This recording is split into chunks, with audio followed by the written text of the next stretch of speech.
Hello folks, welcome to OTD, also known as On the Deck, where you can get all the sports you need in 10 minutes. My name is Adam Orduna, this is my mom Gina. He is the journalist. She's the enthusiast. I'm enthusiastic because we're kind of getting to this fun part of the summer where there's lots of stories to talk about. Yeah, there's a lot of headlines right now. We're doing our weekend sports news update here. We're going to talk about the U.S. Open men's golf championship that took place up there in Erin, Wisconsin. It was the first time that the tournament was held up there. We also have the College World Series that has kicked off up there in Omaha, Nebraska, which is always exciting. There's a ton of fans. People come from all over the country. The lines are super long. It's a great atmosphere. College baseball is at its all-time high, so that's always awesome. We're going to talk about the WNBA and one athlete in particular, Diana Taurasi. She eclipsed the all-time scoring record, so that's a huge big deal. A compliment that we want to give her and just say, hey, congratulations on that. And then we do have some NFL news that we want to talk about as well, as it's a subject that we've talked about and brought up on our show quite a bit. And so let's talk about the U.S. Open quickly, that's what wrapped up on Sunday. It's a 4-day tournament, as a lot of golf tournaments are, starting on Thursday and then carries on through the weekend. We have our favorites in every golf tournament. We do. Considering Tiger is not in a place where he can participate, we have our favorites. You are a huge Jordan Spieth guy. I'm a huge Ricky Fowler, and we support both guys. I love Jordan Spieth, and I know you really like. I'm a big I was Team Ricky Fowler all the way this time. Yeah, and so this was the year that or at least this tournament was the one that everyone was thinking that Ricky was maybe going to go ahead and pull this one out. He's a top 10 player in the world. He's really hitting his stride, and he finished tied for 5th, 10 under. And so we were kind of still looking at Jordan Spieth a little bit. Okay, you know, what's going to happen for him? Maybe he can pull it together on this last day. And his putting game was just off a little bit. I mean, here's the thing about Jordan. Jordan Spieth is a guy that has won the U.S. Open. Yes. He's also won the Masters. He's young. He's kind of what I'd call, like we talked about, you got your bad guys, your swag guys, and your country club guys.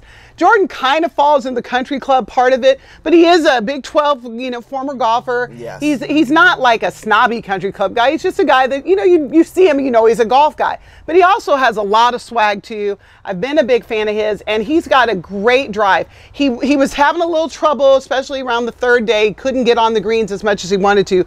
But that short game just abandoned him. I was going to say us, but it's all about Jordan. He just literally was lipping out where the ball is just rolling, and he was, they're just great putts, and then just vroom, vroom, and he was double bogeying, he was bogeying, he just couldn't make par. Well, it was his short game that really, it just abandoned him the whole time. He had a few that were lipping out, but I felt like every time he hit, it was just straight to the right, and he just couldn't quite that's true. That's true. Day 2 especially, he just was wide right every time. That last day, his putt just left him, but we want to talk about the actual winner, right?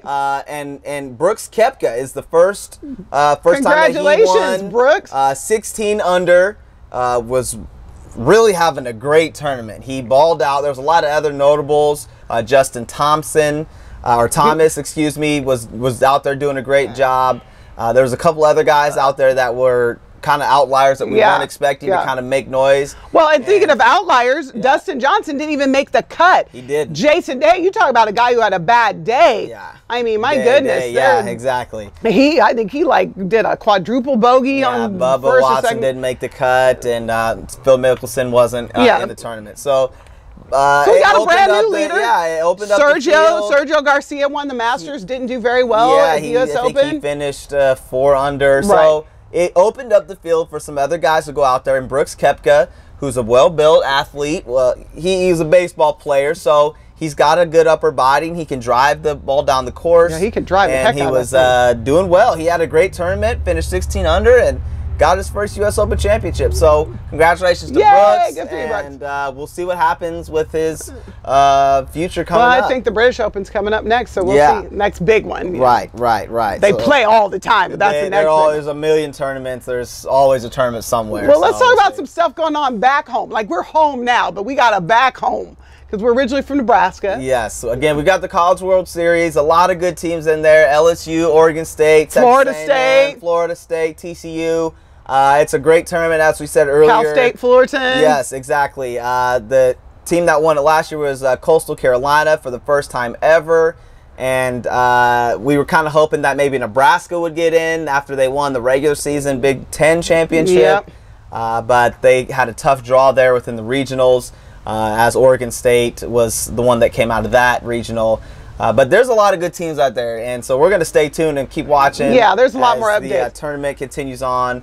We'll talk about more of our favorites on Thursday as we kind of get some more results. I will say this: I do like the College World Series because you do have your champions, but then you have regionals and your super regionals. So for the teams that make it to the College World Series, they've done something to get there. So yeah, they have. It's a long road to get there. It's mid-June, and you've been playing for a long time, and so these guys have earned it, and it's really awesome. Yeah, I'm excited to talk about that tomorrow later. Already drafted, and they're trying to kind of finish their college careers, and what a way to do it in Omaha. And there's, like I said, the crowd is just always rocking. There's so many people. And if you haven't visited Omaha, it's definitely a good thing to go to. This would be a fun event. Yes. Well, switching gears a little bit. I want to talk about this one. Okay, go ahead. Diana Taurasi from the WNBA. She played for UConn. She is now a star for Phoenix, for the Phoenix Mercury, and she just broke Tina Thompson's all-time scoring record. Tina's record was like 7,488 points, and Diana Taurasi just passed her with 7,494 points. Her team lost, but she scored 19 in there, and at the end of the game, she had 7,494 points. Right. I mean, this woman is bad business. Look, why don't you list some of her other accomplishments? I mean, yeah, well, she was the #1 overall pick coming out of UConn. She was a great college basketball player. I remember her growing up. She could shoot threes from half court like Steph Curry is doing right now. Four-time gold medalist in the Olympics. And she's just an NCAA champion 3 times. Obviously, she played under Gino, and we all have our own thoughts about him, but she's part of that great UConn legacy, and she's a great player. I'm excited that she is staying within the WNBA. A lot of these women have to go overseas and really make that, because that's really where the money is. They have to go make their money overseas. They get bigger contracts. And they're big stars overseas. And they are. She also has 3 WNBA championships under her belt. But I'm with you. Last year she sat out the WNBA season because she had a contract with one of the overseas organizations. But she's back this year and she's killing awesome. it. Congratulations. She's a great player. So Diana, keep it up. She's awesome. Okay, so we're going to transition to the NFL here, and we're going to talk about a team that we've talked about a few different times. We're going to talk about the Washington Redskins here. We don't ever really say. We never really say that word. We don't say the team name because we find it offensive. There's a lot of speculation about what it means and all the statistics about how Native Americans feel about the word. And now, as it being a team name, as it's been for a long time, there's an interesting story that came about with what the trademark of the name actually means. And I know you've got a little bit more information on what it took place back in the day. Well, there are trademark regulations in the United States of America. For example, if you wanted to trademark, which you have, OTD / on the deck, so it's to protect your brand. Of course. And that's a good thing. That's one of the good laws of this country. But it was a ruling, and I think it was either 71 years ago or 1971. I'm sorry, I'm off on my facts, but that you couldn't trademark something that was offensive. You couldn't trademark the N-word, for example. You couldn't call yourself the excuse me, the NIGGERs as a trademark. So, excuse me, Washington and some other people decided that they felt like that was a violation of their First Amendment rights. The Supreme Court took it up and unanimously agreed. Yeah. So, I'm so sorry. So, see, this is making me choke. I'm so upset about it. That's all right. So, the laws on the books that say you can't trademark something offensive has now been found to be a violation of your First Amendment right. So it didn't impact the Washington name at this point, but it was one of the precedents that people were trying to use to put pressure on Daniel Snyder to change the name. Yeah. He heard about the ruling yesterday. It's all out on his Twitter, and we're thrilled about it. I mean, you talk about somebody who could not be happier to use an offensive name. Right. And basically, to me, him being happy about it is him admitting that it's offensive. Of course. The fact that a ruling came down that says, hey, it violates someone's First Amendment rights to tell them they can't use offensive language, and for him to be happy about it, to me is him admitting, I'm using an offensive term. Yeah. He just doesn't care. Right. I'm going to use a slang and derogatory slang against a whole nations of Native Americans. Of people, yes. And even if it's offensive, the Supreme Court says I have a right to do it. So he is literally giddy about it. I'm disgusted. It's disgusting. It's terrible. There needs to be more people being outspoken about it not being right.